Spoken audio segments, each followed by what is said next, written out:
Hello السلام علیکم، کیا حال ہے؟ آپ سب لوگ ٹھیک ہیں؟ آج میں آپ کے ساتھ اس ٹرپ جس کے بارے میں ہم بات کر رہے تھے، کیمپنگ اور ٹینٹنگ کی، اس کا پارٹ 2 لے کے آئی ہوں۔ مجھے لگ رہا تھا کہ کچھ چیزیں اس میں ایسی ہیں، کچھ ایسی تصویریں یا ویڈیوز ہیں جو ریپیٹ ہو رہی ہیں، لیکن پھر کچھ ایسی ہیں جو نئی بھی ہیں، تو بار بار ایڈٹ کر کے میں تو تھک گئی ہوں۔ اب میں اس سے زیادہ اس کو ایڈٹ نہیں کر سکتی، تو بس اسی کے ساتھ چلنے لگی ہوں۔ تو یہ جو یہاں پہ ہم نے صبح سویرے اٹھ کے ہم نے جو دوسرے دن مطلب پہلی رات کیمپ میں گزارنے کے بعد صبح اٹھ کے ہم نے جو دیکھا، تو یہ بیوٹیفل ویو، صبح کا سورج نکلا ہوا تھا، اور کیونکہ گرمیوں کا موسم تھا تو بہت جلدی روشنی ہو جاتی ہے۔ تو ابھی یہ بہت جلدی ہے، صبح تقریباً 6 سوا 6 بجے کا ٹائم ہے جب میں اٹھ گئی تھی، لیکن میں اس سے پہلے کی اٹھی ہوئی تھی، لیکن ویڈیو میں نے بعد میں بنائی۔ فون کو چارجنگ پہ لگایا میں نے تھوڑی دیر۔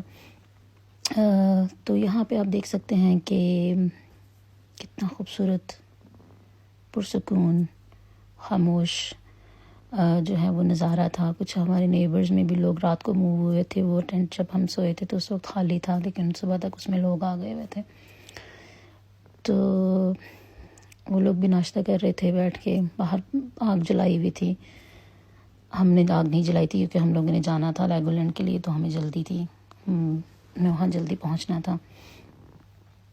تو پھر میں نے بس یہ ویڈیو بنائی، دیکھ سکتے ہیں بہت پیسفل تھا۔ صاف ستھرائی کر دی تھی میں نے ٹینٹ کی، سارے بیڈ میں نے اٹھا کے جھاڑ دیے تھے، حالانکہ ہم نے شام کو واپس اسی ٹینٹ میں آنا تھا، لیکن پھر بھی جو ہے مجھے اچھا لگا کہ میں اسے صاف ستھرا کر کے جو ہے نا وہ جاؤں۔ زیادہ ٹائم لگا نہیں مجھے اس میں، جلدی میں نے اس کو جو ہے پیک اپ کر دیا ساری چیزیں۔ پھر چائے بنائی، ہلکی پھلکی سی اسنیکس وغیرہ جو ہمارے پاس تھے، کیک تھا، اذلان کی برتھ ڈے تھی، ہم نے رات کو وہ کیک کاٹا تھا وہاں پہ لوگوں کے ساتھ مل کے، جو بھی ادھر کچھ لوگ تھے۔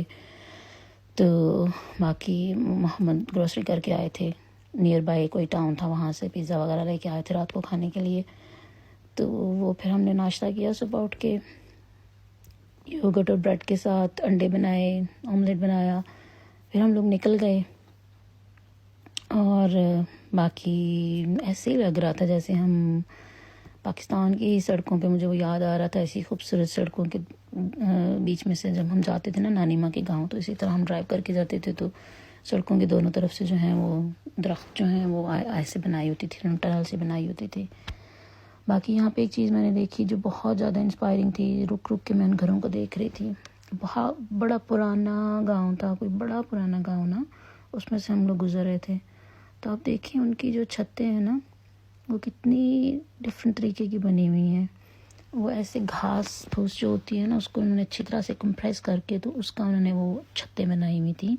اور یہ فون میں دیکھ کے تو کچھ بھی نہیں نظر آتا، جب آپ ریئل میں دیکھتے ہو تو یہ اتنی مزے کی لگتی ہیں نا یہ جگہیں، اتنا خوبصورت طریقے سے انہوں نے وہ کاٹ کے، حالانکہ یہ بہت تھک لیئر آف نیچرل جو ہے نا وہ اسٹرا ہے، اس اسٹرا کو انہوں نے پریس کر کے اس میں ایک بہت تھک بٹ اسٹل اتنی اچھی نظر آنے والی اور انسولیٹنگ لیئر بنائی ہوئی تھی چھتوں کے اوپر، انہوں نے ڈالا ہوا تھا۔ بہت مزے کا لگا مجھے۔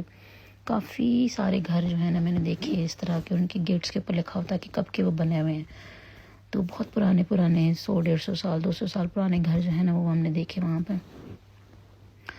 اس سے بھی پرانے ہوں گے کچھ جو میں نے نہ دیکھے ہوں گے، لیکن بہت پیارا علاقہ تھا۔ اور سیب ہم نے توڑے وہاں پہ، نیچرل اتنے درخت لگے ہوتے ہیں دونوں طرف سڑک کے، اتنے زیادہ۔ ایک جگہ پہ ہم لوگ رکے، پھر ہم نے، وہ بالکل آبادی سے باہر تھا، تو وہاں پہ ہم نے رک کے جو ہے نا محمد نے جا کے اس درخت سے سیب توڑ کے لا کے ہمیں دیے۔